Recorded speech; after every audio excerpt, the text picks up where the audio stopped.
Monday morning quarterback, Denard Robinson. Denard Robinson, Shoelace is flopping in the wind, goes all the way to the end zone. Touchdown, Michigan. On the Big 1050 WTKA.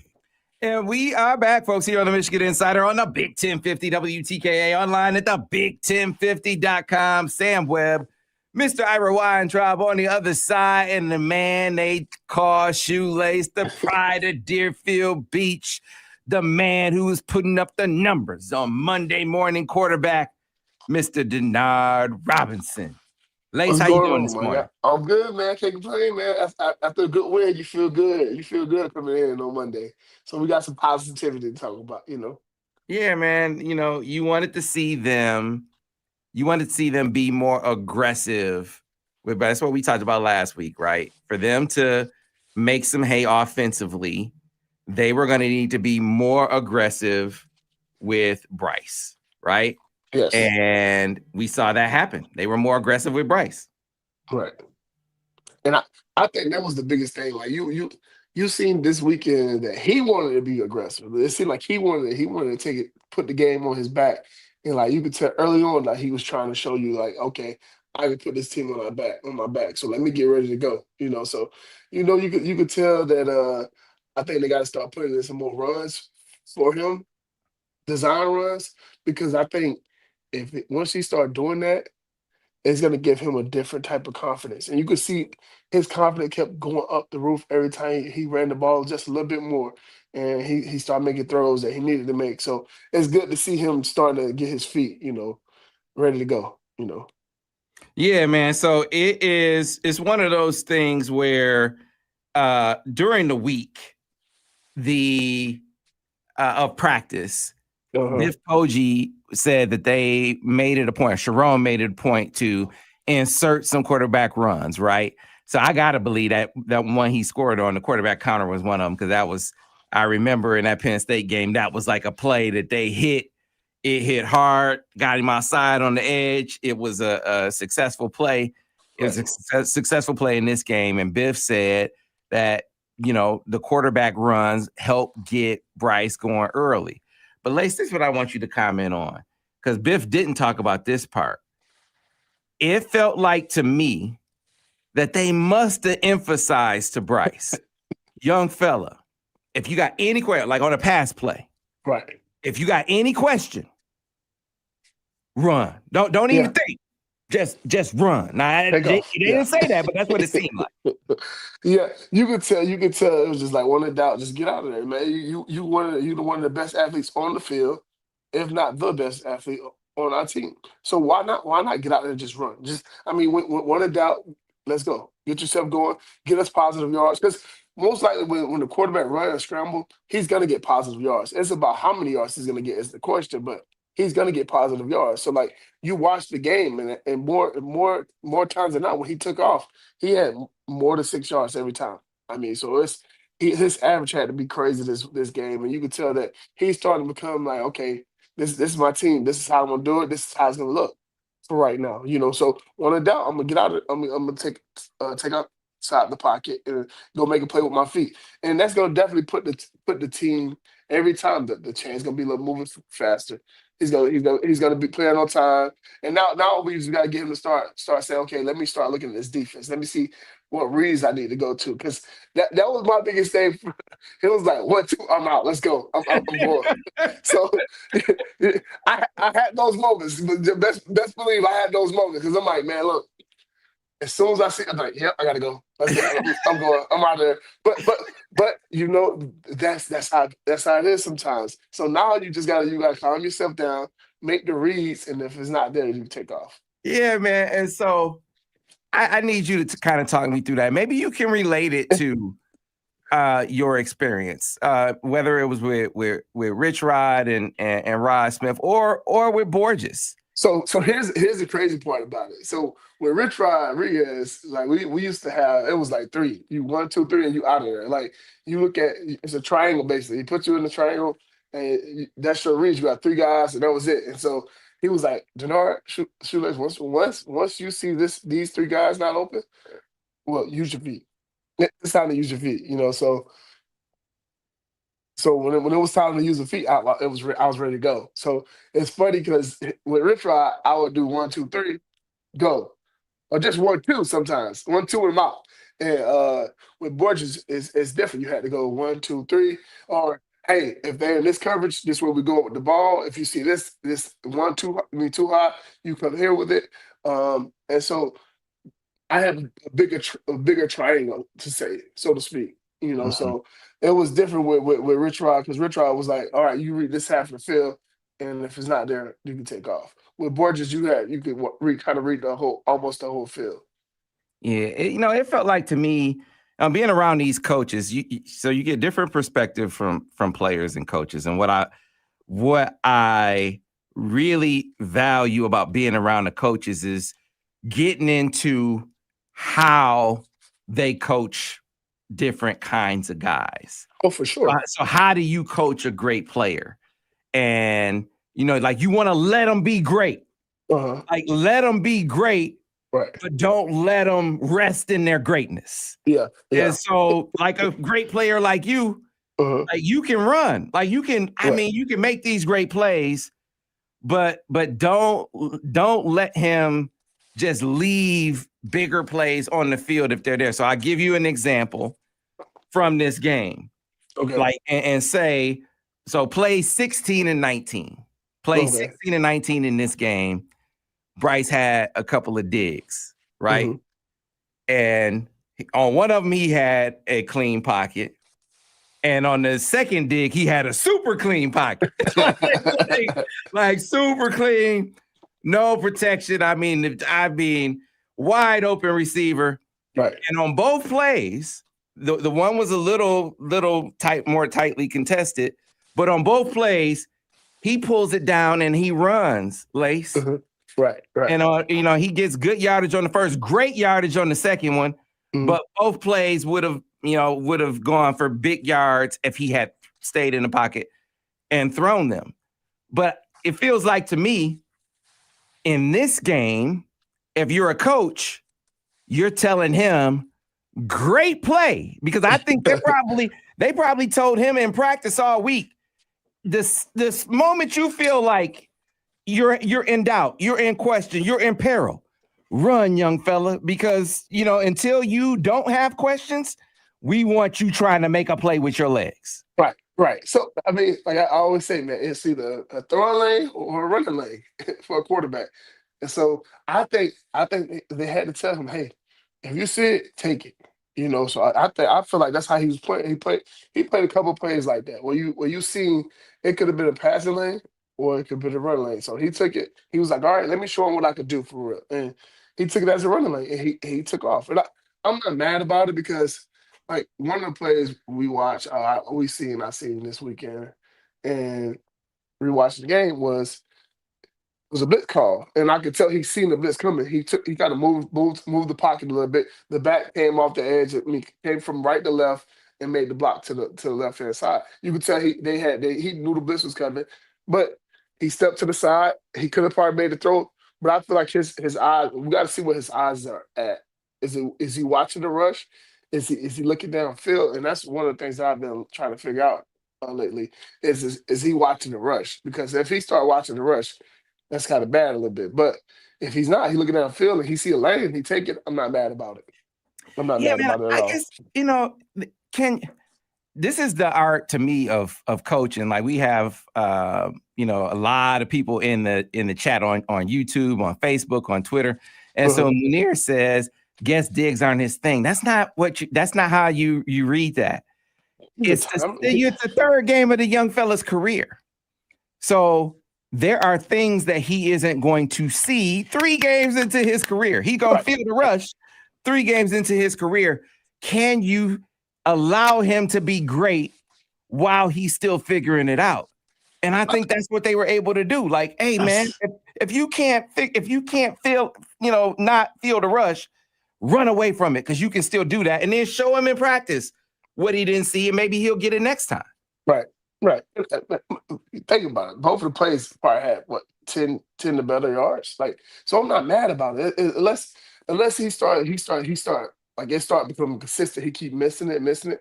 I don't think that's the case. I mean, we watched him the first game hit a couple good digs. We watched him throw those routes. So this is nothing. This is him trying to say, okay, I'm getting my feet wet. Let me learn. I'm learning and going through it, and I'm okay with him doing it this week. I think he's seen the blitz. I think he knew what was going on, and he felt it. So it's now you got to get your head that the blitz coming. Trust your guys, make the block, and let's make the throw. But also, hey, if it's a lane, take it and run. Let's go get it. How did it work with you in practice on plays like that with like Borges? So, like what would he say to you? So no, let me go all the way back. We're gonna Rich Rodriguez. I'll never forget.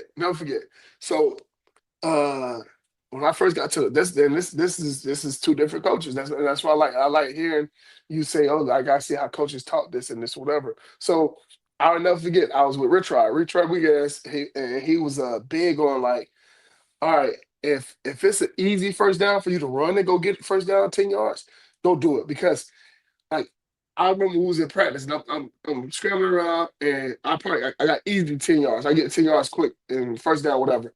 But I look downfield and I see my guy wide open. I mean, he probably 40 yards down the field, and I launch it, and the dude dropped it.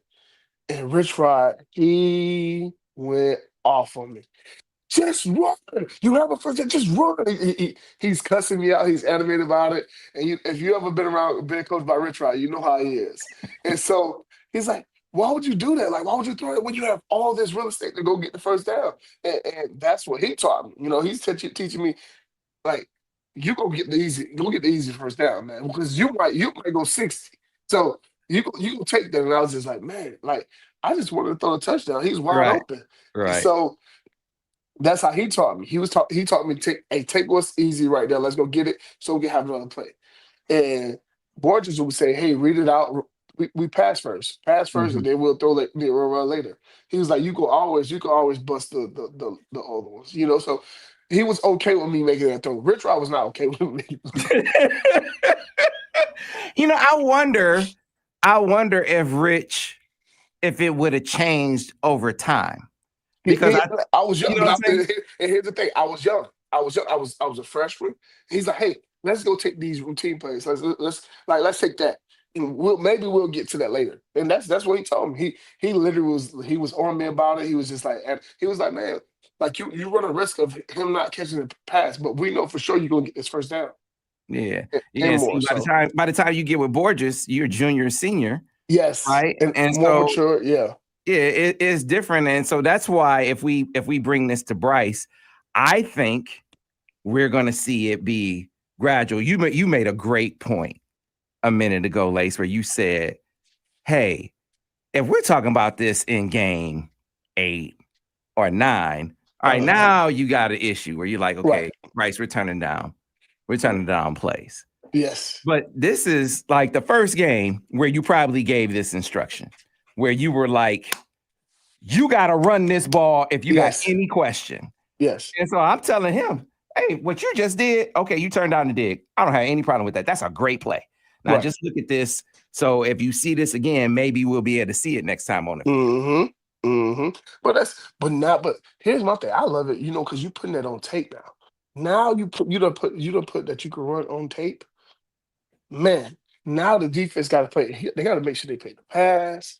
Now how you gonna start seeing people backs to you? Or now if you do see a back to you, you can run.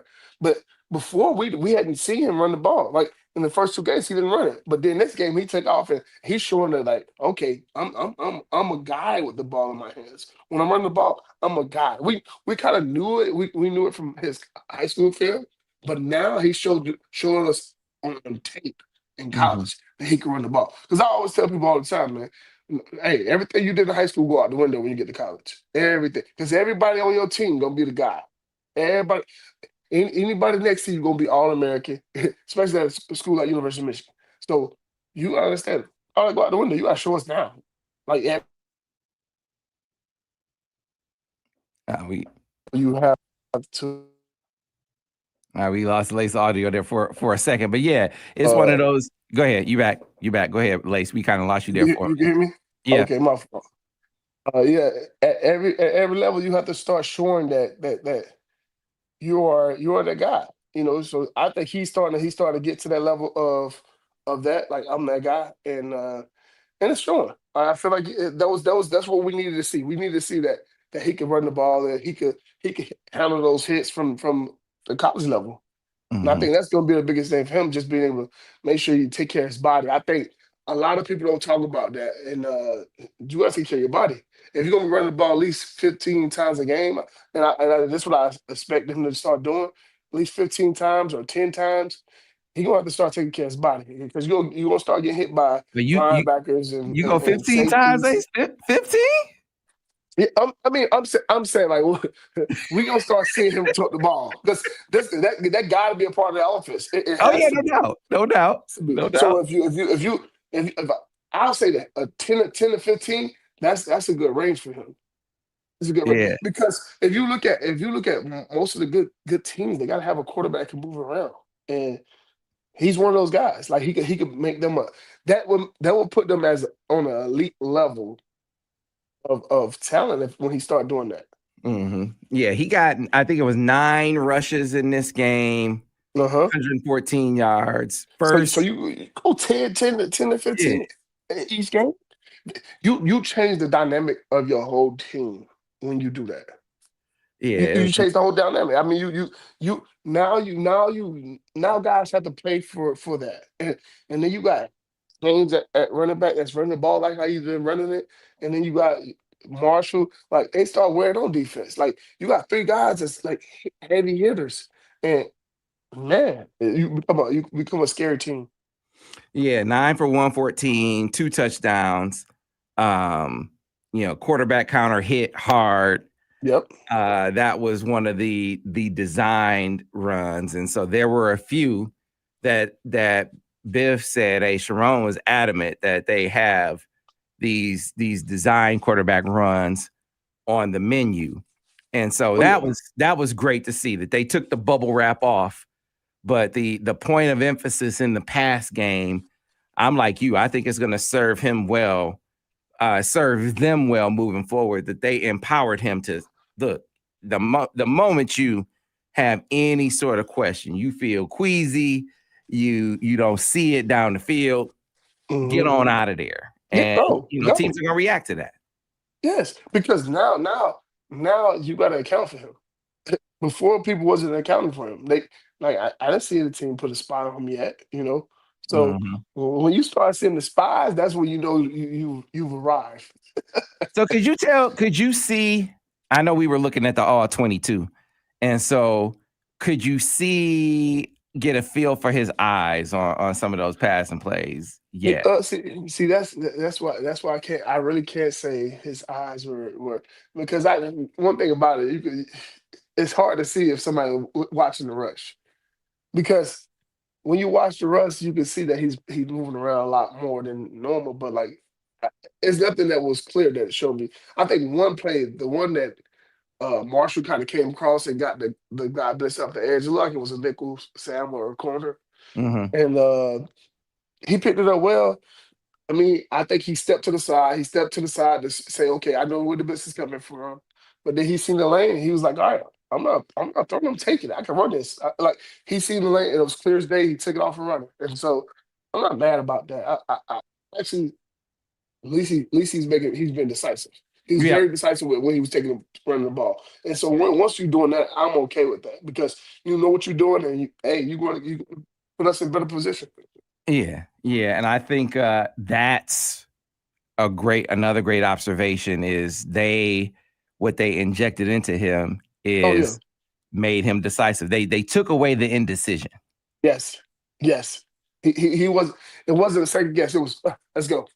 And so, like, when you have a quarterback that's being decisive like that, he's like, all right, I'm taking it and running. I'm good. I'm good with it. Long as, because one thing about it, the ball come out his hands easy. So, like, and when he need to pull it down and throw it, when he keep it up and throw it, he could do that any time. So, like, that arm is live. The arm is live. So I don't worry about guys like him like that. Like, because that arm is live. Him and Michael Penix got one of those balls that got a quick release and they come off their hand like Yeah. pretty. It comes off. You know what?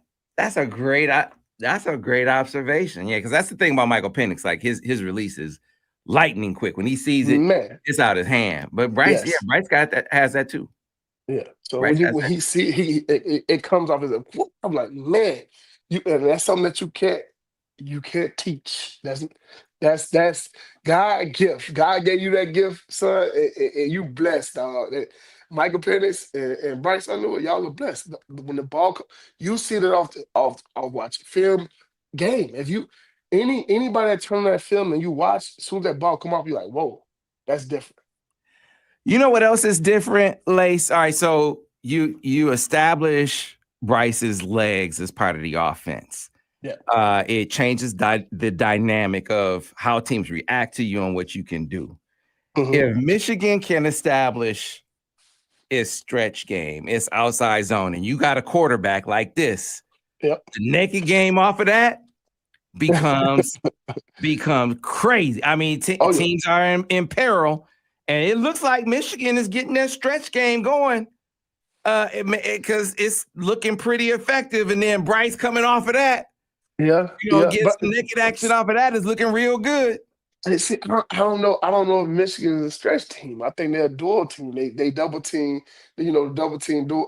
When I think about Michigan, they're a dual team. So he might have to be coming off the dual instead of the stretch. But the stretch was working in this game, Lace. It worked in this game. It did. But I think they're more of a dual team, and that's just how the big guys up front work. Sometimes they're better off at double team than the guys up to the backer.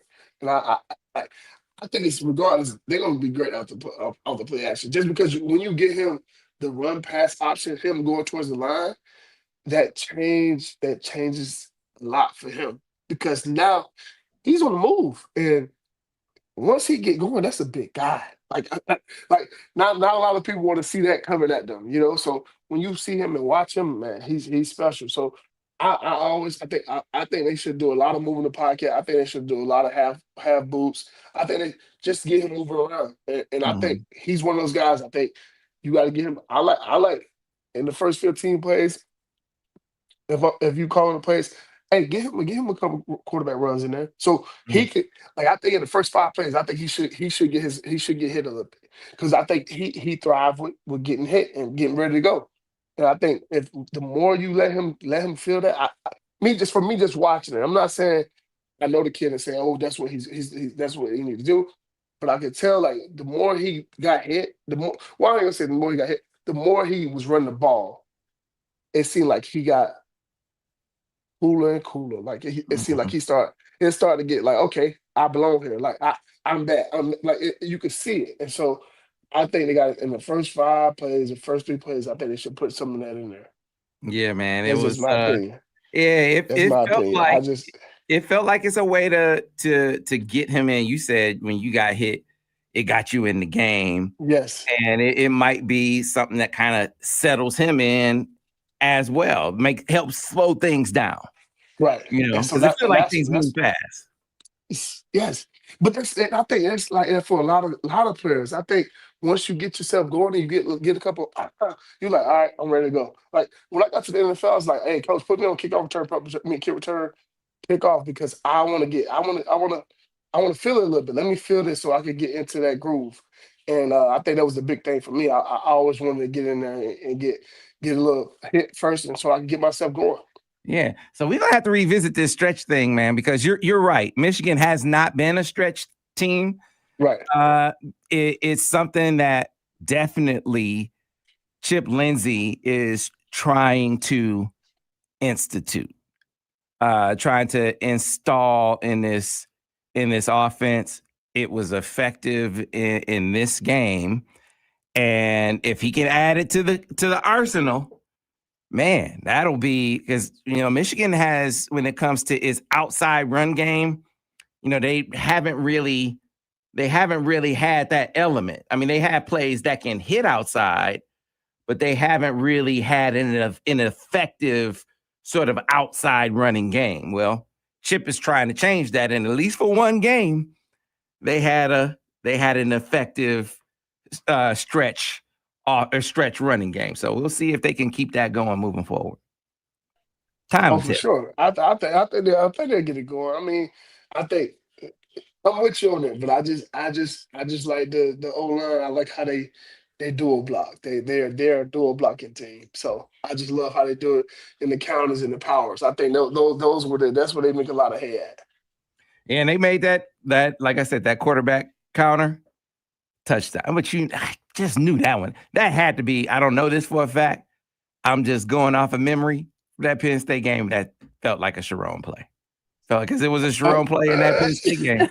The Penn State game, they made sure and JJ did his thing running the ball. Even Maryland, we had a couple plays out there against Maryland. So when JJ took on around the edge, so I mean, you might be right, but that's what I'm telling you. Counters, power, duel. That's their game, man. That's their game, and I like how they do it. They do it well.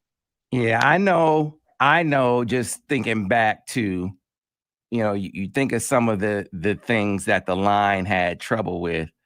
All those twists and stunts that, for instance, Indiana was hitting them with. If you have an effective strategy to get outside, you can get away from all of that noise. If you got some strategy, some plays that can hit out there. And so again, Chip trying to add to the toolkit. We'll see if he can.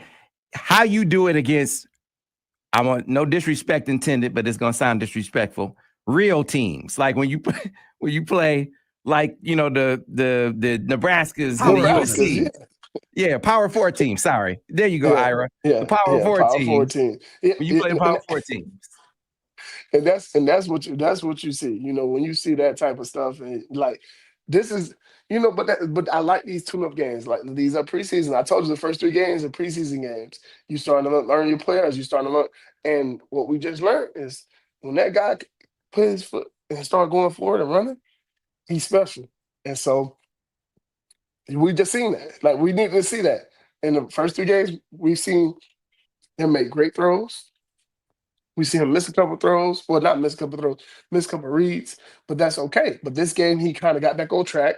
That's what he needed. He needed one of these games to get him back on track, start showing that he can run the ball, and that's what he did this week. I mean, he was very decisive with the ball. When he was going to run, he ran it. When he was going to throw it, he threw it. I mean, that's what we needed to see. That, and it was perfect. It was great seeing it. All right, folks, we need to get to a break. Before we do, Monday Morning Quarterback brought to you by our friends at Golden Limousine. All across the country, Michigan rides on Golden, and you can too. From Detroit to Ann Arbor and beyond, join the teams, businesses, and communities that trust Golden for safe, professional transportation. Visit goldenlimo.com to book your ride now. We got to get to a break. Be back on the other side with more of our Monday Morning Quarterback, Denard Robinson. Stay tuned for that here on the Michigan Insider on the Big 1050 WTKA, online at thebig1050.com. Clear on the radio. Yeah, Grand Info said Chip Lindsey called an excellent game. I think he did a good job of getting Bryce in the flow, Lace. Oh, for sure. I feel like he did a great job. Do y'all hear my background or nothing, right? You don't hear nothing else? Don't hear your background. Okay, no. we're good. Okay, good for you.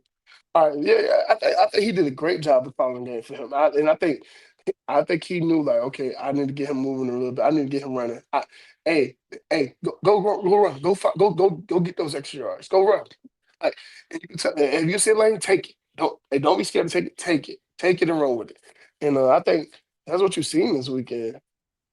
Yeah, and man. Like, he's gonna be a problem, and if they continue to do that and make him be more decisive, because the arm is there. So when he see that and he's decisive throwing the ball and running it, I mean, that offense is gonna look totally different. The confidence is gonna be different, and you could tell, like, once he get going, and he's still on this path that he's on from this game, it's gonna be special. It's gonna be special, like, because like now it's like, how do you want us to beat you? Mm-hmm. How do you want us to beat you? Because we could throw the ball, we can run the ball, and I think now I just want to see. I want to see one of these receivers just take it over, man. Like one of the guys got to take it over, man. Yeah, one of the I was talking about how one of the guys earlier in the show was like, you don't want pulling it down to become a crutch where you're turning down good pass plays put on, because you know what good teams will do, they'll take away his first read and say, hey, you know what, you take away his first read and he's gonna run the football, and we're gonna be able to get him like that, right? So but I think that's a down the line concern. Yes. I don't think that's a right now concern, Lace. And so that's what I want you to address. Like how you coach him gradually. How did your coaches kind of bring you along to the point where they're encouraging you, like, man, I don't need you to, I'm not beating you up for what you left on the field. I want you to keep running. But at the same time, kind of getting you to the point of coaching you up to kind of say, hey, you know, I left that on the field. I got to get that next time. How did they handle that balance with you? Most coaches would say, hey, man, let's go through our progression first. And when you're teaching a quarterback, it's like, hey, it's a timer. It's a timer. It's a timer in your head. So it's funny. I was just watching the league yesterday. It was just saying like it's 2.5. That's how fast you got to make that decision. 2.5. So if that clock in your head, once you think 3 seconds, you already moving around. You got to start moving, you know, because these pass rushers are elite. But when you got a clean pocket, you got to be able to stand there and be strong. Like, he's a big kid, and you could tell the first 2 games he was standing strong in the pocket and trying to find it, or he was very decisive with the ball. The first game he was very decisive. He was decisive, and you could tell he was going through his progression and making the right read and making the right throws. And he was seeing it. He's seen it cleaner. The second week, you know, he played against a better competition. Here we go. So now okay. Stand by, guys.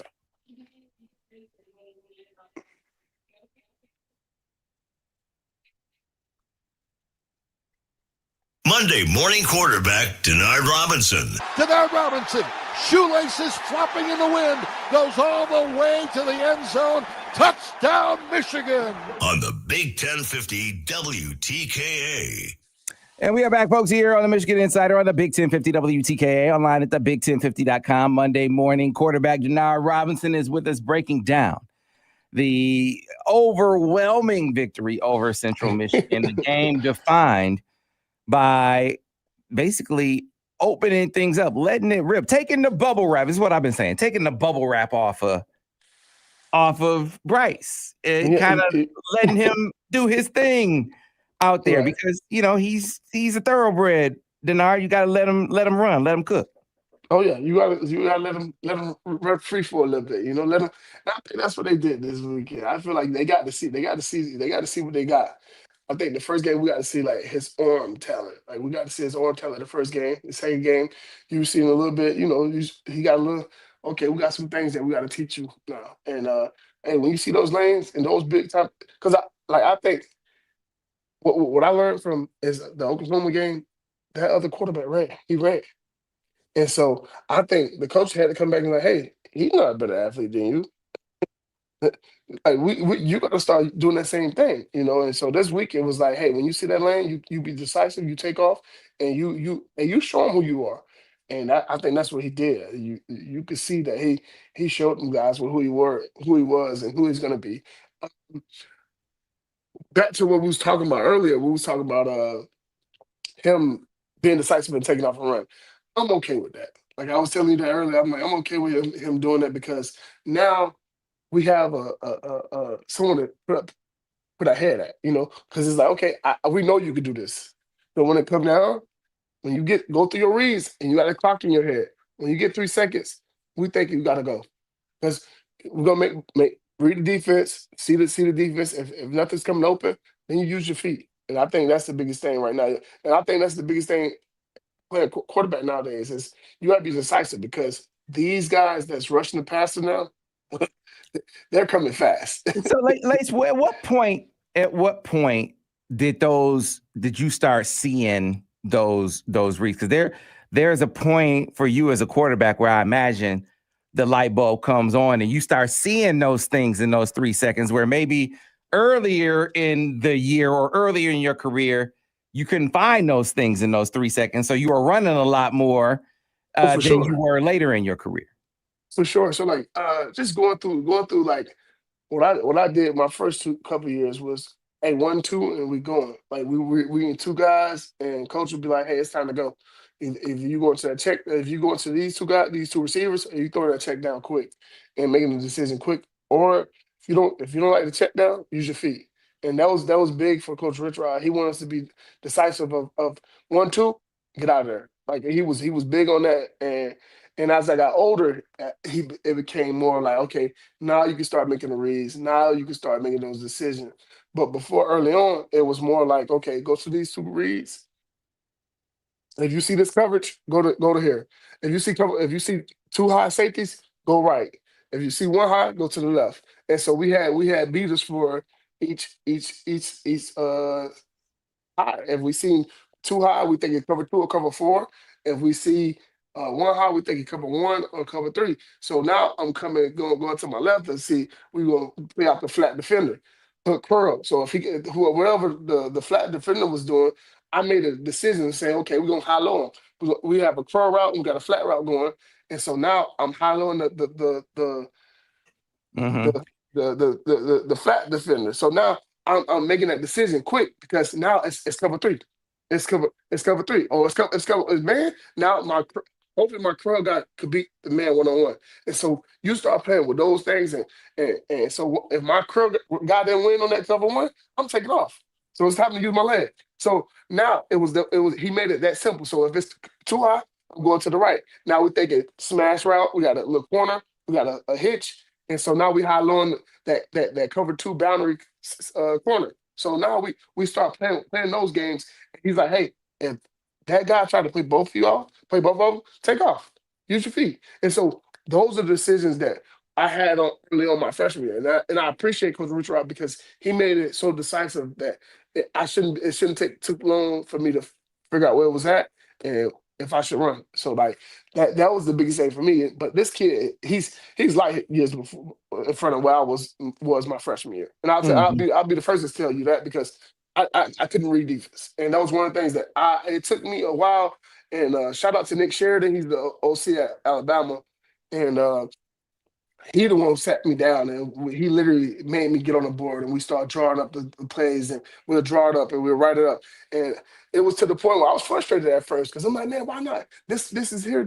He's like, hey, always find the holes in each defense. If it's going for, you know where it's going to be at, where you should take the ball at. If it's cover 2, you know you take in the middle of the field, or you got the hole shots. And then you got certain places that you could go, but you can't go to the flats with it.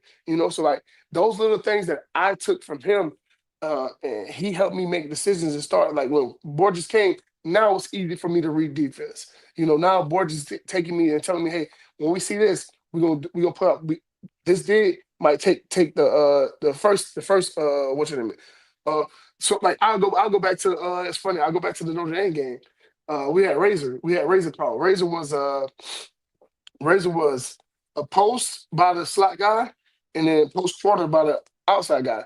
So we literally took the post guy just to take the safety. So now Tree could get on the 1-on-1 matchup. So now I'm reading that already. I'm like, okay, I see the safety. Let's see what he gonna do. He can make that decision, go with that post. Okay, to the post. Now I got 1-on-1 with my guy. Him in the corner. I like my guy. We practiced it so many times of throwing that ball. So now when you start seeing him start making those decisions. Like Bryce, taking it back to Bryce, when he started making those decisions, he started breaking down defense. And he started understanding, like, okay, I see too high. All right, it's probably cover 2 or cover 4. And then, it developed into 6. Now it's cover 6 is 4 on one side, 2 on the other side. Now he got to be able to say, okay, once the play happened, boom, the ball is snapped, and he see it shows up cover 6. Now you got to know what in our play is going to be where you should go with the ball. And a lot of people don't see that like that. But as a quarterback, you have to see it. So like if you say it's cover 4 on the side, cover 2 on the side, now I probably would like working the high low on the flat defender on the cover 4 side. So now he's making that decision quick enough to say, okay, now we're going high low on the flat defender, and if he don't take the flat, I'm gonna take the flat until he don't. So like things like that, you start watching him, and when he started making that decision quick enough, you're gonna start seeing the special player. And I think right now he's starting to see it, but now it's seeing it now. Now he got to start reacting to it. And you need all that to process in 3 seconds. In 3 seconds, less than 3 seconds. I'm sorry, I went on a tangent just now. But I get the point. My quarterback mind just start going. And sometimes, when you start having these conversations, when people don't know football, it start feeling foreign to them. So sometimes I be trying to like dumb it down to let people understand what's going on and how it all happens, how it go together. And me being a coach now, coaching quarterbacks and teaching these kids how to see it quick enough. It's hard to teach it. It's so much time you have to put in it. So like now I'm just teaching them, hey, when you see too high, you go here with the ball. When you see one high, you go here with the ball. But then when they start seeing it faster, start seeing it and processing it and actually starting to react to it, that's when you start giving more nuggets. You start giving more. All right, so now if this don't come, if this happened, then you should do this. Every action they have, we already got a reaction for it already. Yeah, and so I think that to me was the beauty in what they did with Bryce last week. All of the indecision that comes with trying to figure out everything that you laid out in the scenarios that you just presented. If there was any hesitation in sort of deciphering what you talk about, he just went. And I think you are in that window right now where that's what you want. Yes. Where you're okay with, you didn't hit that dig. Okay. Then you didn't hit that dig. You didn't hit this cut, but you ran for a first down on all those plays. On every single one of those plays, you ran for a first down. I always say, I tell my quarterback. Good job, young fellas. Good job. I teach my quarterbacks this. This is what I teach my quarterbacks. I said, if I came and gave you $5 every day, would you take it? Or would you say, man, that is nothing, man, coach, that's only $5? I said, they was like, yeah, coach, I'll take that $5 every day. I said, so when it come down to it, take a profit. If we take a profit, we started going, the change are steady moving, I'm okay with it. Because now you're decisive, you're making the right read. And more times than not, if we stay on the field, the more points we're gonna score. And so like just be decisive. Once you're decisive with the ball, I have to work with that, because now what come after that is greatness. Because now you start now you're being decisive. Okay. Now you're starting to be, he's okay. Now he's becoming good. Now he's becoming great. And so that, like, you gotta understand, like, it comes in phases. And I think that's the thing with him right now, it's coming in phases. And what we're gonna see is gonna be special, because right now he's young. With every young quarterback, it takes a little learning. And understand how much time you got to get the ball off, how much time you got to go through your reads and your progression. And once a young guy start being decisive with the ball, then I know we got someone we can work with. Yeah, see, that's the beauty of Bryce, and that's what I think part of what makes him special, man. Every quarterback has a learning curve. It's gonna be, they're not gonna have everything right away.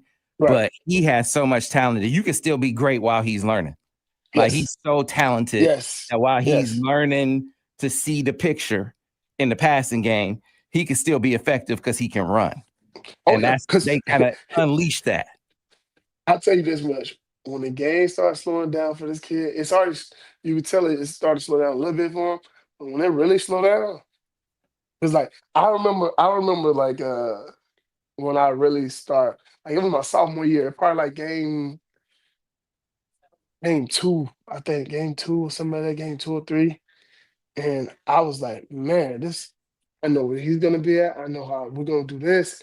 And I'm like, okay, I'm gonna slow play this. And when you start seeing it, and it's starting to be like, okay, I can maneuver the safety over, or I can hit a seam.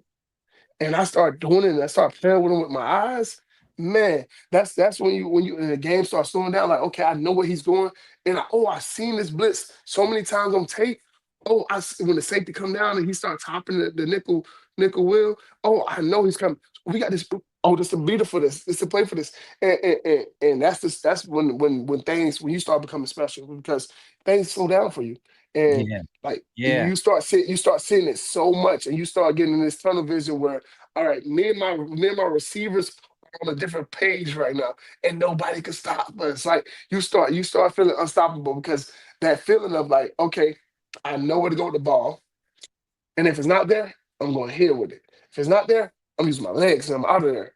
Yeah. So it's kind of cool just to see, like, once it starts slowing down, you can see it. You can see when it starts slowing down you see the specialness. Like when I watched JJ and those 2 years of him starting, and I was there with him, I'm like, I can start like that next year. I can see the game really slow down for him. Mm-hmm. And it really slowed down. He started making so many decisions that he was so decisive with the decision of passing the ball or running the ball. And like on third down, we we never worried because he knew where he was going with the ball and Yeah. the process. And so you watch it, you start saying, and I said, he's arrived. I said, he arrived. And I think that's what you see, like, so once Bryce started getting to that phase of like, okay, the game will slow down for me. And I can make these decisions easy. Yeah, man, he's super smart. That's the part that we always talk about, his arm talent, how athletic he is, how big he is. He is really, really smart. So you're right. It's going to slow down for him. And it made me think about something Borges said a few years ago. And so I'm not comparing players when I bring this up. I'm only talking about scenarios because it's not even comparable to talent. So don't get caught up in the player I bring up. But we were talking about the Michigan State game in 21. And it was Cade McNamara at quarterback, right? Uh-huh. And so there was a third down, and I believe it was a third down in that game. And Cade scrambled for like 20 yards. You guys might remember the play. Uh-huh. Yes. And I was just tripping because I was like, man, he just scrambled for 20 yards. And Borges is like, okay, yeah, but did you see what he left on the field? Ooh, did you see the dig that was open way down the field? He said, I'm not in the habit of turning down big plays for okay plays. He said, I said, but coach, he just got a first down. I mean, I'm not gonna be 2 down. He said, look, this is what, game 8? Yeah. Game 8. Yeah. Like, if we were talking about earlier. So his point was, in the moment, was if you are making the same mistake, and his point was, you're not throwing over the middle against zone, and we're in game 8 of the season. And this has been all year long. Right. That's a problem. Yes. This, what we're talking about with Bryce, totally different player, totally different talent. Right. But to get back to something that one of the listeners said, what we're talking about is not a problem. What we saw, this is them coaching him to be aggressive in the moment. Like, hey, run when in question, and we will teach you the rest for now, right? Oh, for sure. Which is totally great. So, Lace, I want you to get to talking about some of the other guys, because you were like, man, he got to get Klein back. Not only did he get Klein back, Hogan Hansen was out there too, and both tight ends were showing you what they could do. I think that's going to be, like I tell people all the time, for young quarterbacks in the NFL, in college, if you got a big target, they got like the range of catching, that is your best friend. That is your blanket. And if all else fails, you got a big target and you got 2 tight ends that can do that. Oh man, you can find yourself in pressure, and you're like, okay, I like the matchup. I'm going in. No safety's going to be big enough to guard Marlon, and then no line. Not too many linebackers in college football that can run with Marlon. So pick your poison. So you're gonna put a linebacker on him that's big enough to bang with him, or you're gonna put a safety on him that's big enough fast enough to run with him. So we're gonna figure it out. And so now, if he on a safety, now we give him a ball that he could jump and go get. If he on a linebacker, now we give him a ball that we can lead him and he can outrun him. So that's always the blessing for a young quarterback, is having a good tight end that can make those type plays. Man, the pass that he threw to Samaj, how perfect it was for the man. He was dropping dimes. He is special. Watching him, I was like, man, if once he start processing and the game starts slowing down a little bit more for him, oh man, it's gonna be special, man. So I'm excited about it, and I just want to see him just start taking the right steps of seeing not leaving meat on the bone. You know, we got to take all the meat off the bone. I want to add one more thing. Maybe the best throw he threw, it looked like in the game, was an incompletion. On third down on the drive where they had the missed field goal, he dropped his arm down to a different arm slot to get it under the defender, and now Channing didn't end up making the catch. That might have been the best throw he made in the game. Yes, but I don't think Channing got to see like most receivers like seeing the ball off the quarterback hand. They like to see the ball, and when he did that, when he changed his arm angle, I don't think Channing seen the ball off his hand, and so the ball surprised him. It looked like because that ball come out quick. You know what? You wonder though, as they get used to playing with him, they'll be expecting the ball to come from different arm slots. He threw a shovel pass with his left hand. But see, that's the thing. That's the thing when you have guys like that, like a good point guard, you got to always be ready to catch the ball, right? With him, that's how it is. The ball will get up on you quick. So at all times, you got to be ready to catch the ball. I tell people all the time, like I used to be running. I used to be throw first, like a lot. Like Rich Rod got it out of me because he was like, you just run, you take off. So with him, he's the same way. He wants to pass the ball first. And so, yeah, every now and then he can run the ball, he can do that. But like the more times than not, he's gonna scramble to throw the ball. And so you better be ready for that ball, man. Like a good point guard, you got somebody that might be flashy, might no look it to you. That's what he got. He got that. Like, and when that ball come out his hand, it's gonna get to you quick. So be ready for it to be up on you quick like this. So it's funny just to watch him and see that, like, man, Michigan got somebody special, and his receivers better be ready to catch the rock now. Yeah. All right, folks, that's going to do it for the radio side of Monday Morning Quarterback. We're about to go to overtime so the folks can get their questions in for Lace.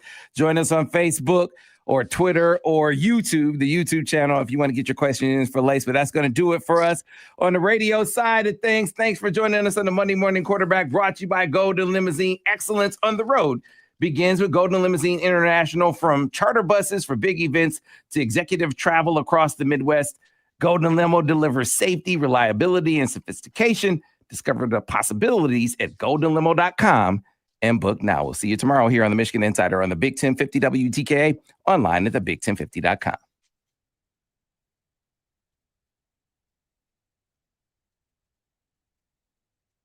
And it is now time for OT with Shoelace. All right, if you have questions for Shoelace, get them in the chat right now. If you have questions for Shoelace, get them in the chat right now, and I will start firing them away at him, and he will knock them down. I know folks I'll try to go back and get some of them from earlier in the deal. David Van Reenen said, Denard, can you talk about your second experience going into a hostile environment compared to the first one? The first one, I imagine you were overwhelmed. What was it like the second time you went into a hostile environment? My freshman year, as a starter, Notre Dame was my the first environment I went to that was hostile, so-called hostile. The second, now you know what to expect. Now you know what to expect. Like, okay, nobody's gonna be with y'all. When you run out, it's booze. So you start realizing it, and then like I think what helped me was I didn't look at. Had you been before Notre Dame, your sophomore year, before that big game? Had you been? Is there a road experience that you can remember that compared? Iowa, my freshman year. I'll never forget it. I lost us the game. Not gonna lie to you, I lost us the game. We played against Iowa in Iowa, night game. It is crazy. It is one of those. It was a great scene. I mean, they was pretty good at the time. They had a couple receivers. They had McNutt. They had the who was it? Clay, the defensive end. They had some guys, and I'm on the sideline. I'm a Florida boy, so it's nighttime and it's cold. The temperature dropped. I mean, I think it had a couple flurries. They might have had a couple flurries that night, and I'm on the sideline. the backup quarterback, Taylor Starr. He's doing his thing. He's grooving and going. And he's struggling right now. He ended up getting injured, right? And so coach was like, "Hey, Denard, get up, let's go." I'm like, I'm old. I'm like, all right, let's go. So I get in the game. We drive down the field. I had a couple passes. I threw a couple good passes. Ran it good. We go down and score. Boom. Now the game is like I think the game was like 21-14, something like that.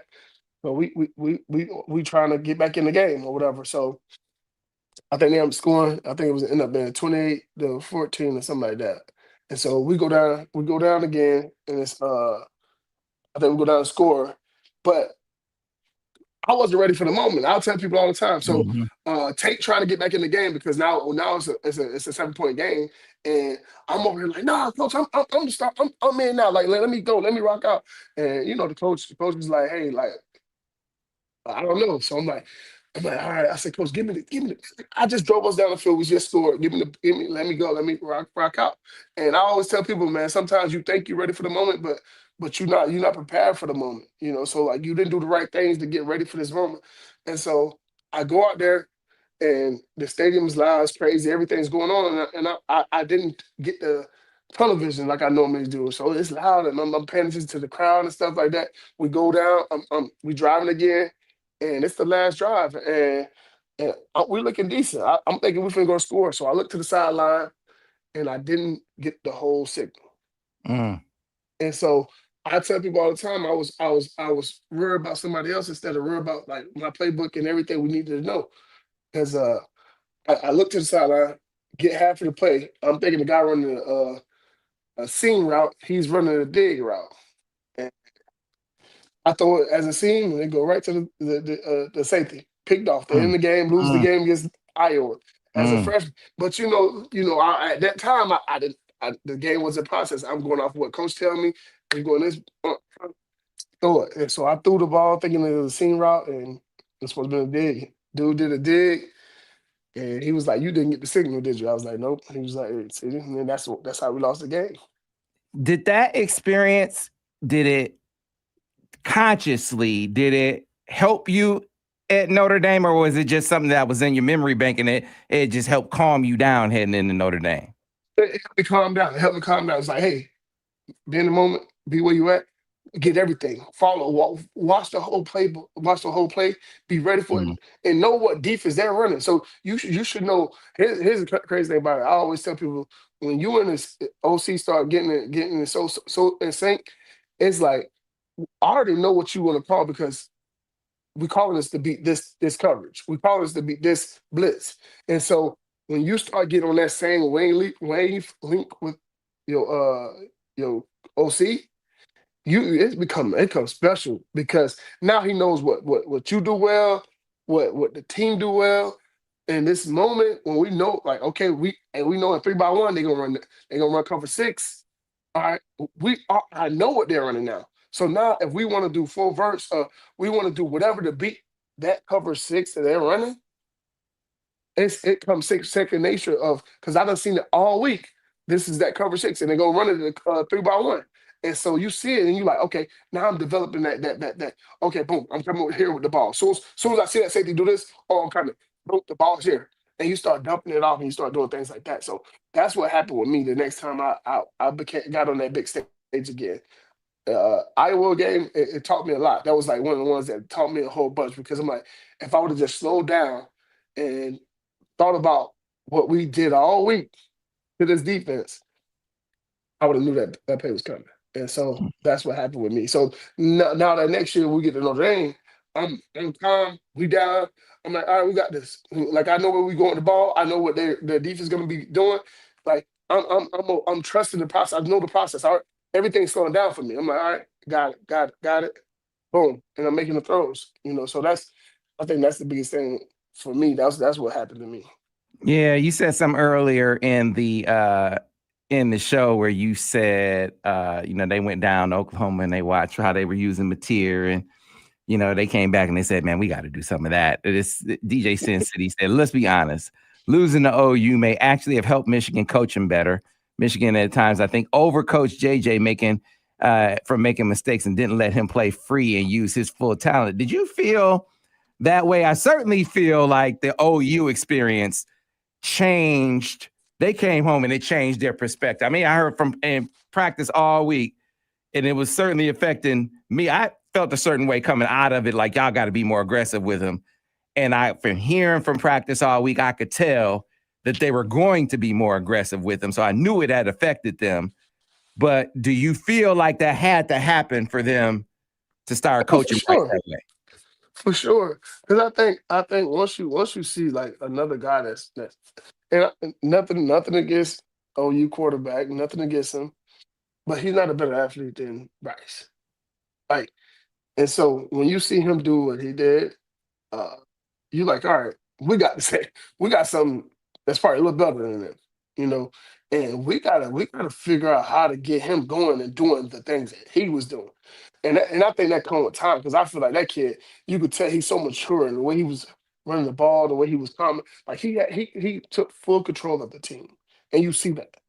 And he was ready for that moment. And not saying Bryce wasn't, but just it's new. You're a freshman, you know. So that process of that kid being how many games he probably done played in college football compared to Bryce been his second game. So now like, okay, that moment I felt that moment. I'm never letting it happen again. And so I think that's what he needed. He needed something like that, and I agree with him. He needed that. He needed the OU experience, and that's cool.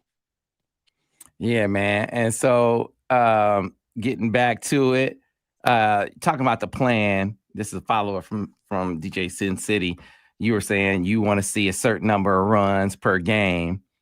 And so he said, hey, if Bryce makes 15 throws from the pocket, 10 moving the pocket, 8 to 9 running plays, that seems like a good mix. You want a pocket movement, I think is going to be a big deal for him. Yes. Because some runs are going to come from that too. Yes.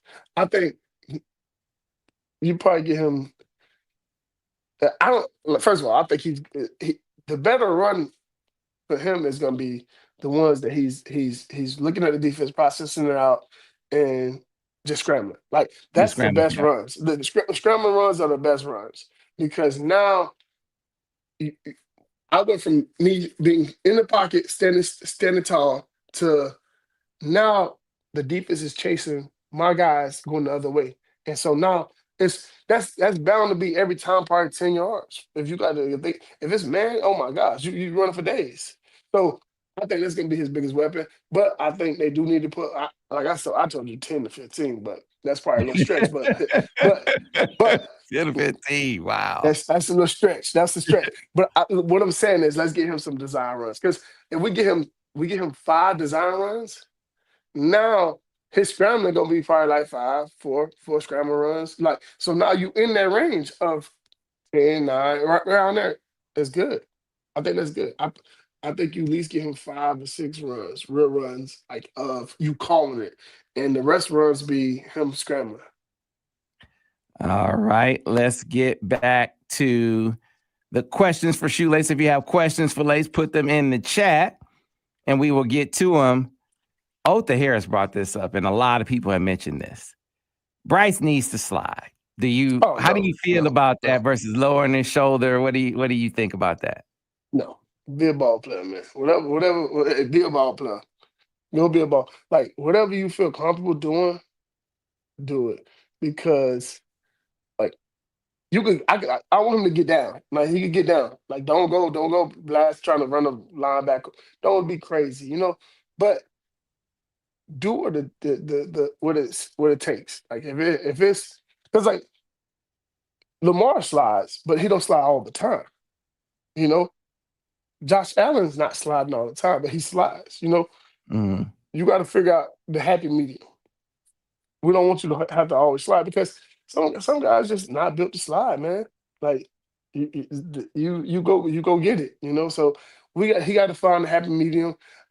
He got to learn how to slide, but I don't think if it's part of his game, if it's there, just take it, man. I think once you start playing scared, that's how you get hurt. So you got to play this game fierce. This is one of those games that you can't walk around timid. You got to go be the aggressor, especially if you're running the ball. You can't let nobody come bring the hit to you. You got to take it to them or make them miss. So that's how I always play the game. I played it fearless, and I didn't. Sliding was not a part of my game. James I'll get Whiteman down said, sometimes, but yeah, sliding was a part of my game. I'm sorry. yeah. James Whiteman said, Lisa Sam, I think you get hurt when you're blindsided. Putting a hit on the tackler offsets the damage because your body is ready for it. Was that your experience? Yes, and I think that's the best. Like, if you're going against a defender, you better be ready. You better ready. You got to take it to him instead of embracing for it. I don't break. I'm not bracing. You better brace for me, or you better be ready to tackle me because I'm coming for you, or I'm gonna make you miss. And like that's the biggest thing. Like take half a man. I always take half a man. Like that's why you never really see me get hit flush like that often. Is because I always made sure I took half a man. And so I think that's gonna be the biggest thing for him. Learning how to take half a man. Learning how to get out of bounds. I think run out of bounds is gonna be better for him. And because he's a big kid, so a lot of people gonna try to take some shots at him. So he gonna have to learn how to take a couple hits and learn to be in the training room every day because your body once you running, your body gonna take those. It's gonna take effect. So it might not happen this game, but it's gonna happen throughout your career. So start taking care of your body. Make sure you're in the and with Phil, the trainers, like make sure you're in there every day in the cold tub, take care of your body because that's gonna be the biggest thing. If you been healthy, it's gonna be the biggest thing. So take care of your body. All right, let's get back to the questions for Lace. If you have questions for Lace, put them in the chat. We will knock them down. And so we're talking about the scrambling for Bryce or extending plays. David Van Reenen said, but keep your eyes downfield. He felt like he did it. There were a couple of plays where he was just off and running. Is that part of what stage of your development did you start to scramble with your eyes still downfield? Was that from the beginning, or was that something that you grew into? Off rip, I always had that. That's always been my thing. I always wanted to pass the ball first. But we already seen that. We see him do that the first game of the season. Like we see him get out that pocket and keep his eyes downfield and throw it. But this time the lanes was so big for him when he took off. It was no reason for him to like keep looking down the field. Like just take off and go. Be decisive. He was very decisive with his legs, very decisive with the ball. So I'm not mad about it. As long as he's decisive, he's going to make do what it do. So I'm okay with that because we know he's pass first. So like we already know that already. So it's about him being able to put both of them in his game all the time. And so they got some fans that aren't convinced that what we saw last week is here to stay. So Kirk Brower says, what's your best guess on the style of offensive calls to expect this week, Denard? Do you think it'll be more like how they played or how they called plays on the road at Oklahoma? Or do you think they are going to call the game like they called it against Central Michigan?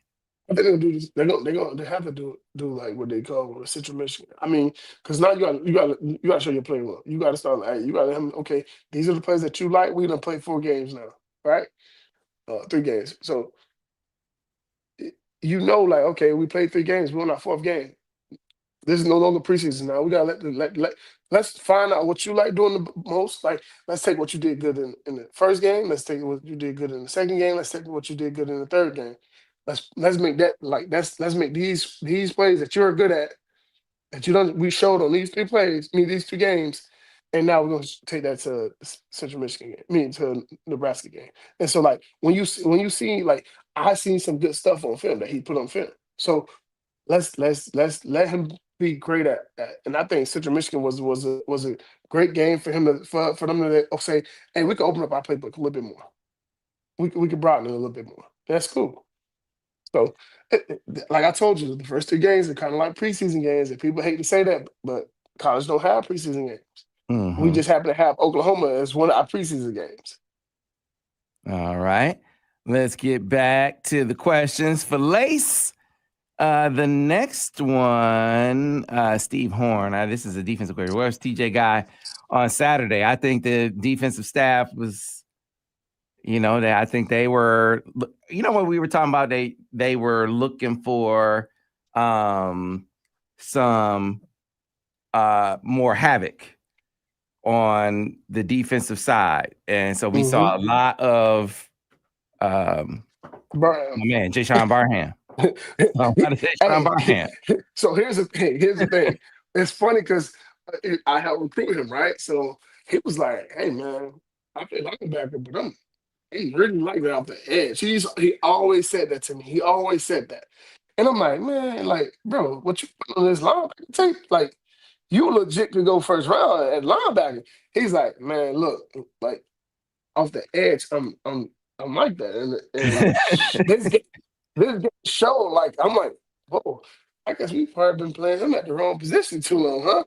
So I feel like, you watch him, he come off the edge. I mean, he's special. I mean, he's a freak. I mean, look how big he is. And that's one thing, when you go to Michigan practice, you see him, you see those two backers, and you see him, you see D Moore, you're like, man, these dudes are special. Like you can just see the size.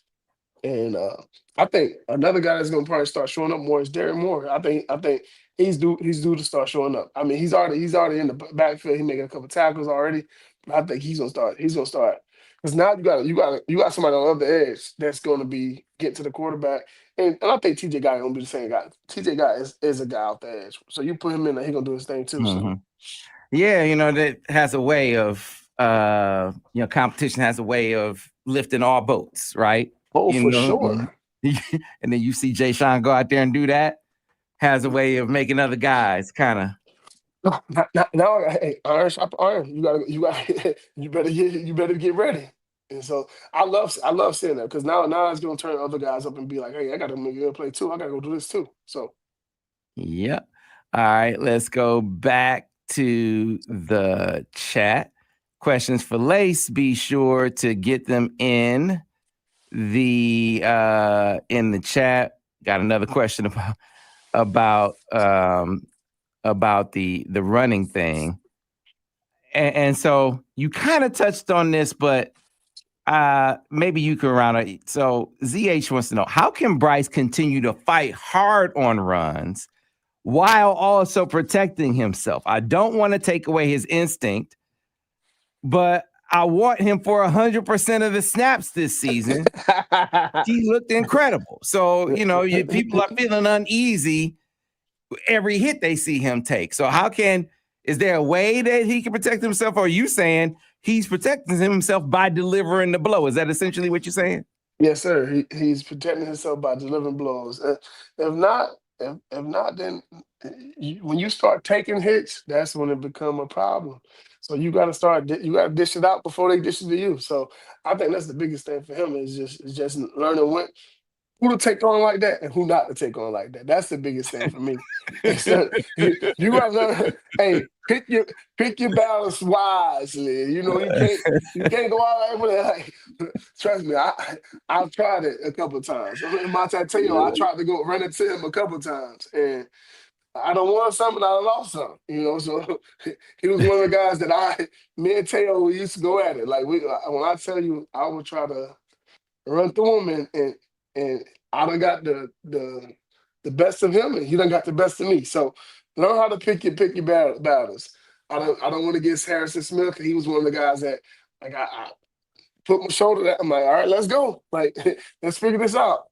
So you got to learn how to pick your battles and be smart about it, and try to take half a man, things like that. So I think that's the biggest thing. So be smart about it. All right.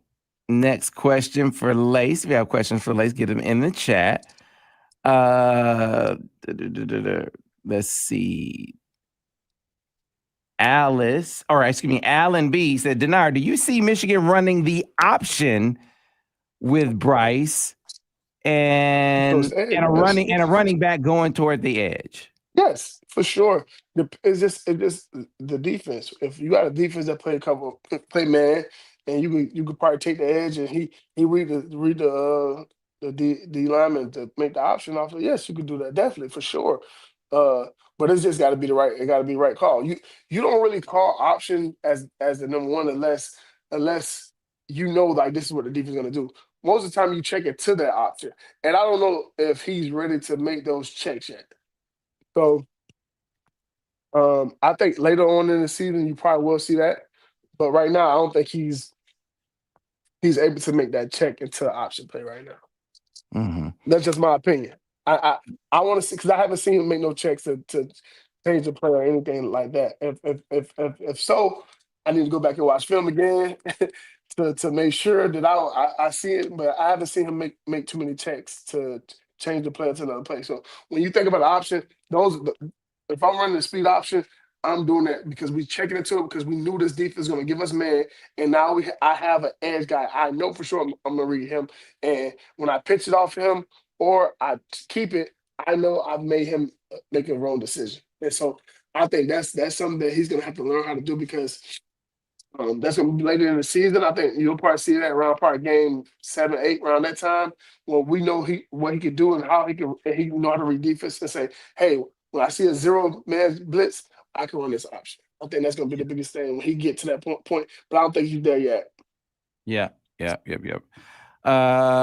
More for Lace. Tropic. Let's see. Let me move past that one. Okay, Tropicana Banana. Denard, do you feel like we are a pass first to open up the run game type of team this year, especially when we're facing the better competition? Do they have to throw to open up the run? What do you think? For sure, you're going to have to because right now teams are thinking if we stop the run, we stop Michigan. So right now, you're gonna have to in order to complement the run game, you're gonna have to pass. You're gonna have to make a couple throws downfield to loosen up the defense. I think that's the biggest thing right now for them.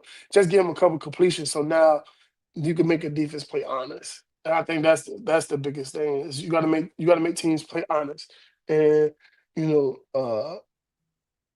I don't think Oklahoma had to play honest. And I think that's how they got it. They got us. It's because they knew that all right, we're gonna put a lot of guys by the line. So if y'all run the ball, we got enough guys in the box to stop it. And you gotta kind of beat them over top. They forced them to say, hey, you gotta pass it to beat us.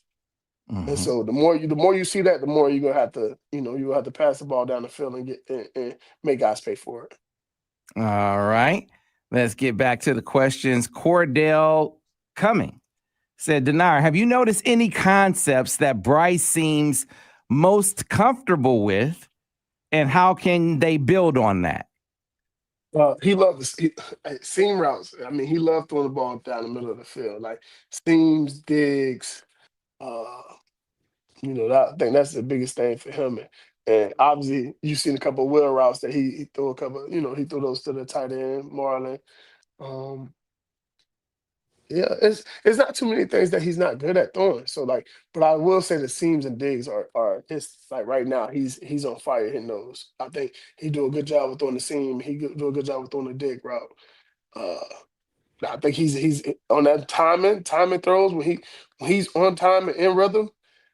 That is special to watch it. I mean the way the ball come out his hand is ridiculous. The one of the things that has been really noteworthy to me is how good he is throwing on the run either way. Yes. And so Austin Burke said, do you feel as if Bryce throwing on the run is better than JJ's? I don't know if I made that comparison. What do you think about that? I don't know, man. I don't know. I think both of those kids both of the guys are special. Both of these guys are special. I mean, I haven't seen enough of Bryce to even compare him to JJ. So JJ lost 2 games, 3 games. Yeah, Like his whole as a career. starter. Yeah. Like let's take our time to start comparing. I don't like comparing. I mean, it's too early in his career for us to be comparing him to JJ. And we only seen it's only been 3 games. I can't say, hey, he's a great thrower on the run, and I can't do that yet. So I like to see. Let me get the whole season so I can start comparing him and seeing who I think his game is. He should model his game after, or who he's similar to. But like that's like right now, the only thing I can say is when I see the ball, when it come off his hand, it's fast like Penix. Like if that ball come out his hand, he got quick release, and he got different levels he can release it at. So it's kind of cool to see it. Yeah, man.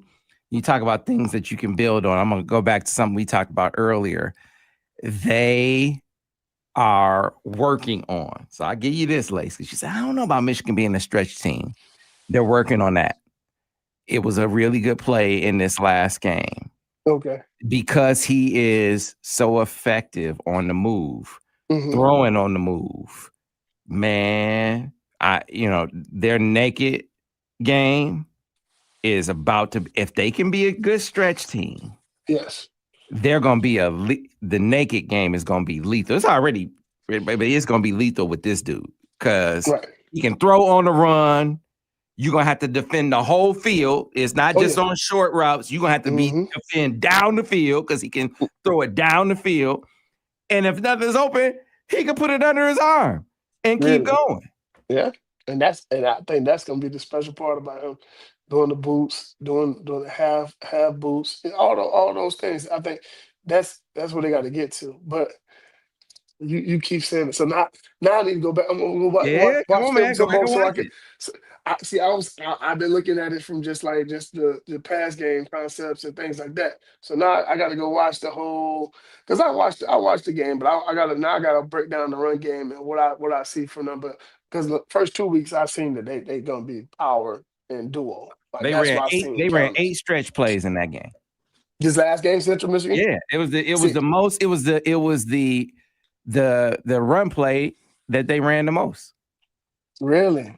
Mm-hmm. Yeah. See, I didn't look at the runs. I wanted to break down the quarterback stuff and all that good stuff, all that jazz. So now I gotta go look at this run game because the first 2 weeks, how many times did they run the first 2 weeks? Yeah, exactly. Yeah, they didn't run the stretch that much. They ran it, but they didn't run it that much. Okay, so I need to go watch that then. Because let me be clear. It's like to a point, you stop breaking down the game. So once you start getting deep into the fourth quarter, you stop charting. So I don't know once you got deep in the fourth quarter, but up to a certain point, it was 8 stretch plays, and it was the most they had run any run play. So. Okay, because the honest truth is the stretch is probably one of the easier plays to block, and that I think that's the one because once you get the O-line, the D-line running sideways, now it's about the running back being able to make the cut, stretch and cut, because now you get them running, and now you got to just try to reach, or you try to get them, just keep them running and push them to where they're going. So if they're going left. Now the O-lineman, if he can't reach him, then now you just keep pushing him with the flow. And so those one of the ones that I used to like running because all I have to do is just ride the wave of our guys. All right, let's get back to it with our Monday morning quarterback, Denard Robinson. All right, so we got a listener who wants you to give him some history. CJ Mike 1024 says, I have a question for Denard. I've always wanted an answer. What did the guy say to you at the end of the big run against Notre Dame? It was the shoelaces flapping in the wind run, I believe. What did he say to you, Lace? Oh my gosh, I can't say it on air.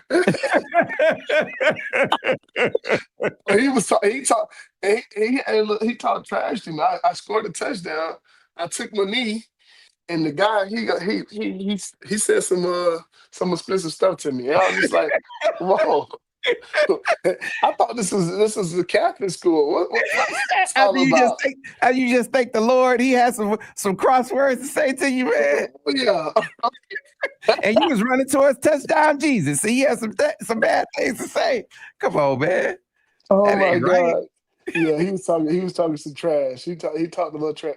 And I was like, it's crazy because like I heard him, like I'm praying and I hear somebody oh what? What? I was not prepared for it. I wasn't. When I heard it, I was like, oh, okay.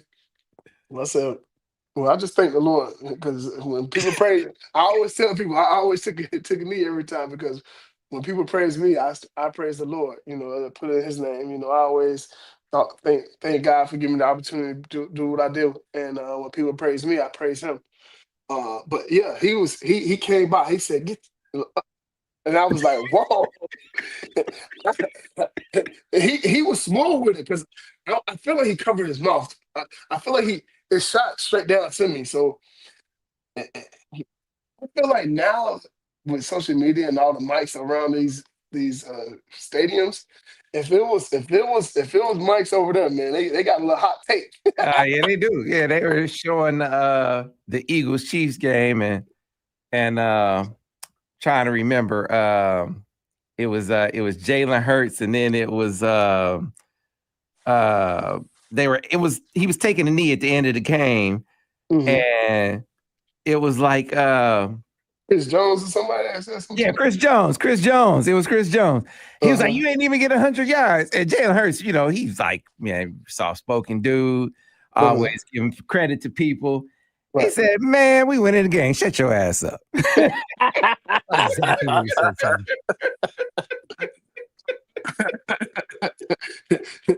I mean, that makes sense. It makes sense. I was like, okay, Jalen got a little fire. He got a little fire to him. But okay. you gotta have, like, that's one thing. Like, I didn't talk trash much, so when people did say stuff to me, I would hit them with stuff like that. Like, man, like, you can't stop. Like, stop. Don't wait this beast up or something like. That's what I would say to them. Like, don't wait this beast up because it could get ugly, and it could get ugly real quick and fast. So calm down. And most time than not, the player teammate would be like, chill out, like shut up, like leave him alone. Like we know what he can do. And so that's always been my thing. Like I don't talk trash at all. Like most of the time I laugh at people when they talk trash to me because I'm like, I don't need to like my game gonna do the speaking for me. So when after the game, come check for me after the game a bit, dog. Because I'm not finna go back and forth with you about this. Like, meet me after the game and we'll have this conversation in a second, okay? So that was always my thing. I'm gonna show you, like, yeah. And the one time it's funny because the one time I did talk trash, and like it was aimed at the dude didn't even say, he was talking to somebody else. And I'm the type I do a lot of research on all the players, and I know like he done gave up this amount of touchdowns, or he's the weak link. And the one dude, I guess he was talking trash to probably Roy or somebody or one of the receivers. And I was like, man, sit your behind down. I was like, man, if you don't gave up a touchdown this season, man, it's only game 3. Like I said that to him, and he was like, man, I wasn't even talking to you today. I'm like, I shouldn't have said that to this man. I said, I'm never talking trash again. Like, I'm gonna beat this man up. He had a long season already. Like, I understand, dude. My fault, man. That's just I can't regret trash talk, man. You gotta own it, man. You gotta own it. You gotta stand on it. But the problem was he wasn't talking trash to me, and that's the problem. And so, like, if he was talking trash to me, I had enough ammo for guys that talk. Because like D linemen, they do the most talking, and I used to be like, bro, I'm telling you, tired before the game. I guarantee. I said before this drive over, like I'll say this to them all the time, like before this drive over, I guarantee you be tapping out, and they'd be like, man, what? And then because now it's a mind thing, because now. When you really tired, you ain't gonna tap out because I done told you gonna tap out. So now you fatigue. Now my old lineman get to drive in and do whatever they want to you because you done tap. You tired, but you ain't want to tap. You want to be smart and tap out because you want to prove something to me. So now my old lineman get to take advantage of you because you didn't want to you didn't want to do the right call. So I used to love doing it because now you over here trying to play when you're exhausted. You could barely stand up. So now we just running all top of you. And now I'm looking at you like, we got you. and so when you start playing mind games like that. Hey, ZH said you should consider hiring Samaj as your trash talking consultant. Samaj will help you out. Samaj, man, he done did enough trash talking for me and him for his career. The way he was expanding on that first one, say, yeah. He gonna go down in history.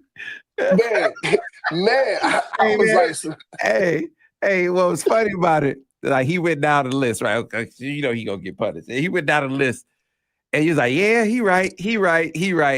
Then when he got to 18, he's like, "Come on now, Marsh. Come on, hold up, hold up. You was right about everybody, and then you got to 18. I don't know about that.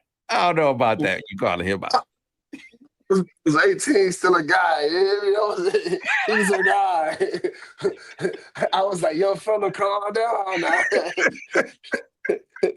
Hey, but like you said, once you start, you gotta just keep going with it. That's you keep yourself going, and that's one thing. That's why I try to stay out of it because I don't want to, get caught up in that because.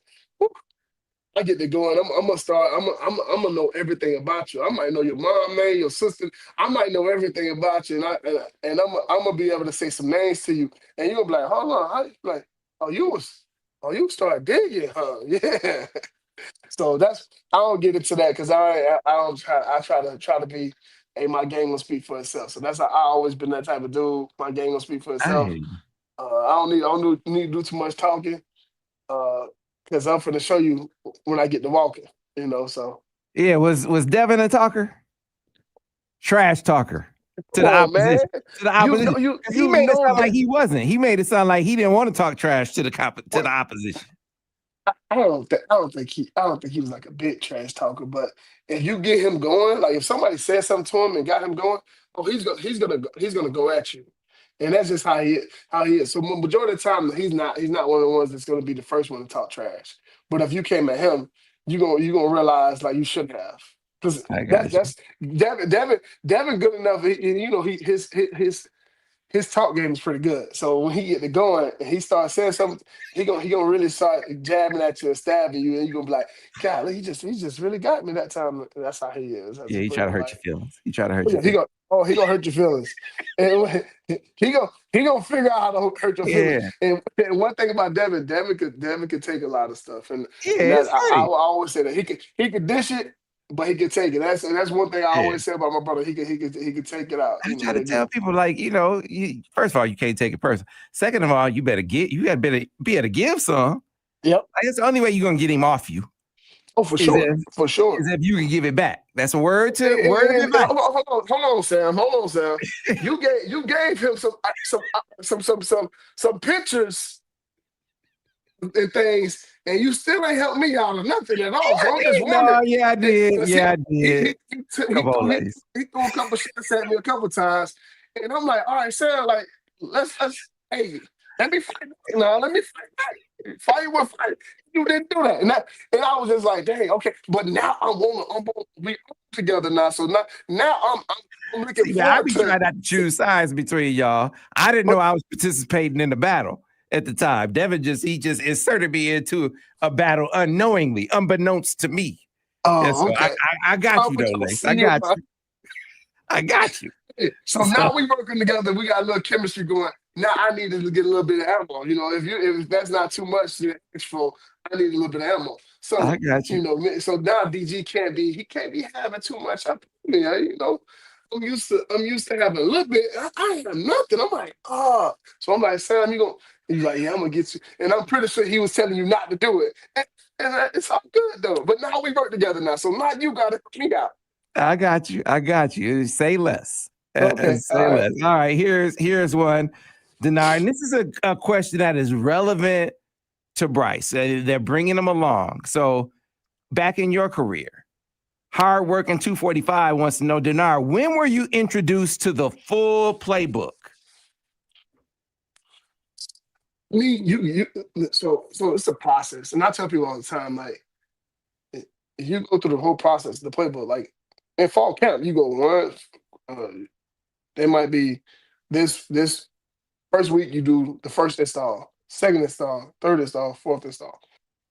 They are done through the whole playbook already. He has the whole playbook. But now it's about them picking and finding out what plays that he's confident with. And so I don't know. I don't think he's gonna have the full playbook at his disposal until probably like game 6, 7. That's just me being honest. I think right now you find out what plays that he's had success doing in camp and we watched him. Hey, he went through that. He went through this. He went through his reads on this plays, and I like him on this. He's processing this well.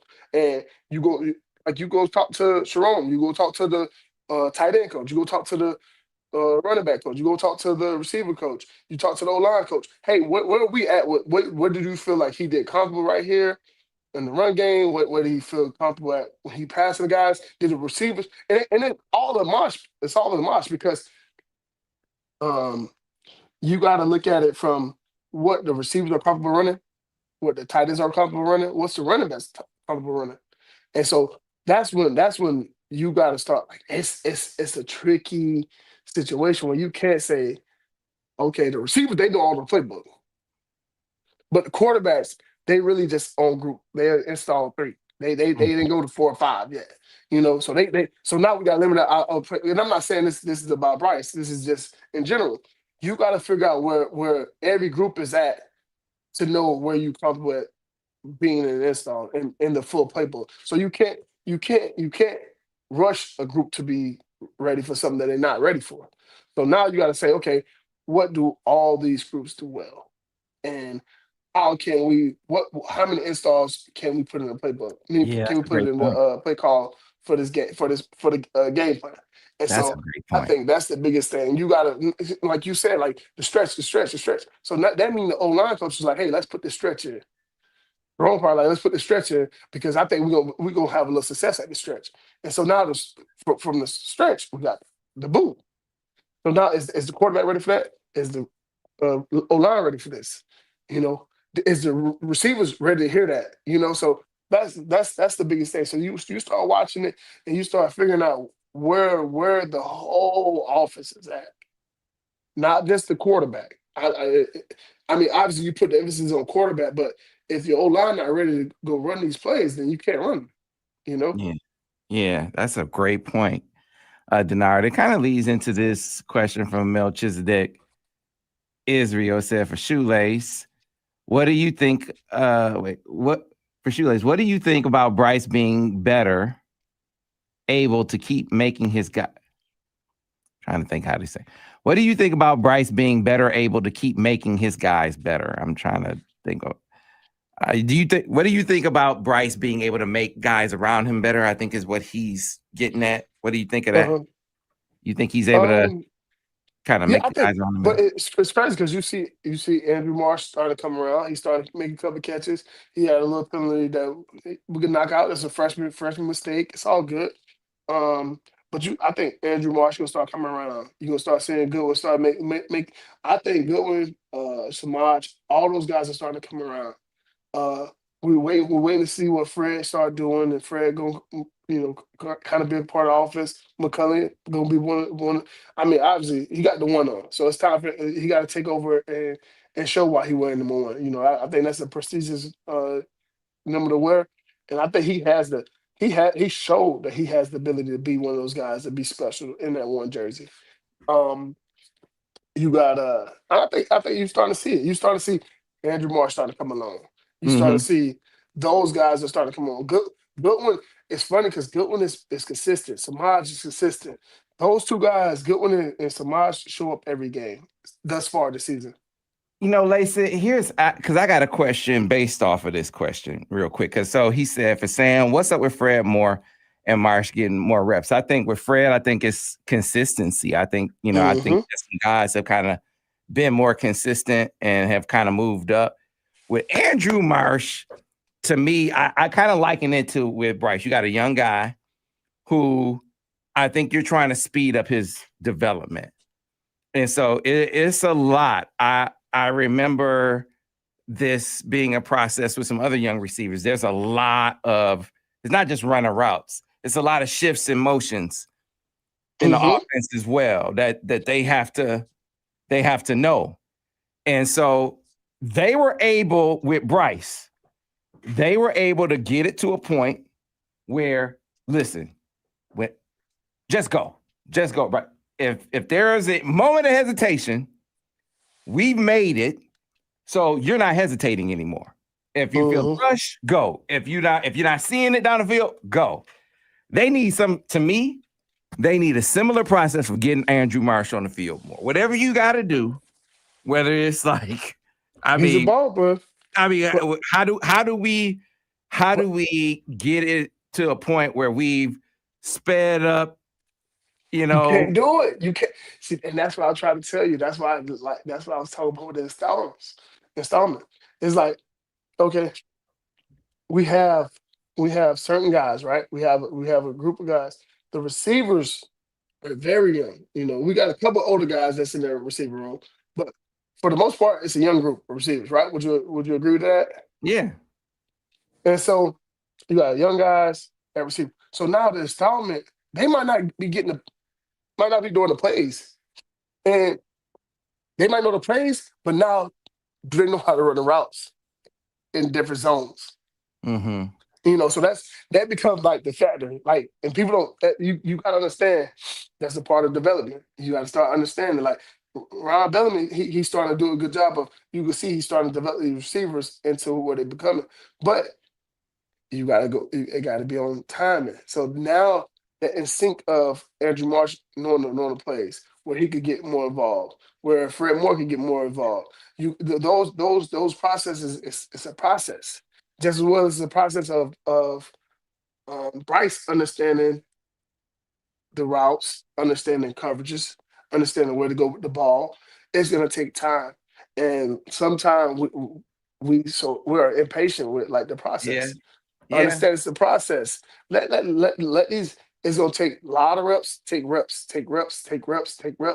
and then once they start being comfortable with it, and it becomes second nature, and they understand the offense and understand why they're doing what they're doing, that's when you're gonna see a special team. I'm telling you, game 6, a game, and it's not like I hate when they say be patient because the season's going. You got to be ready to go. And so, well, I get it, man. I get it. I mean, people we saw in the first game, he was running around, didn't turn around. I mean, we get it. Yeah, I get it anyway.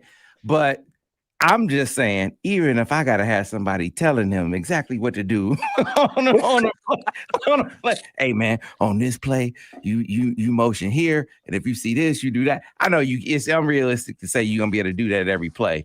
I'm just saying if they can figure out a way to get him getting 5 or 6 more snaps a game, whatever you got to do to get him more snaps. I think that's what you do. What you do is say, hey, you got this package. Hey, remember this package to the T. So now we got 20 plays that I need you to understand in and out. And why are we doing it? When we doing it, where we doing it at? And I think you can get him on the field. You can play 20 snaps, and he can learn those plays in and out. But like that's the process of the coaches. That's why the OC get paid all this money. Mm-hmm. So Chip, you gotta go figure that out. That's why you get paid all this. That's why you get paid the big bucks. And you got to figure out, okay, what can this kid learn? And you got to trust Ron Bellamy to say, hey, I think he can learn these plays, and we're gonna do this from there. And I think this is what we can do with him. You got to figure that out. You just said something, Lace, that I think people think it's just running a route or it's just blocking, and it ain't just running a route, and it ain't just blocking. It's not. No, you got to know when you're making the cut, why are you making the cut, and then I guess what coverage. What way the hole's gonna be at. When you making that dig. Are you thinking first window, second window? What are we thinking? And then what coverage? If it's man, we running out of it. We running out of it. We running away from it. If it's zone, now you're trying to figure out what hole I'm trying to sit in. Am I trying to sit in the first hole, the second hole, on that dig? So it's certain things that you gotta learn.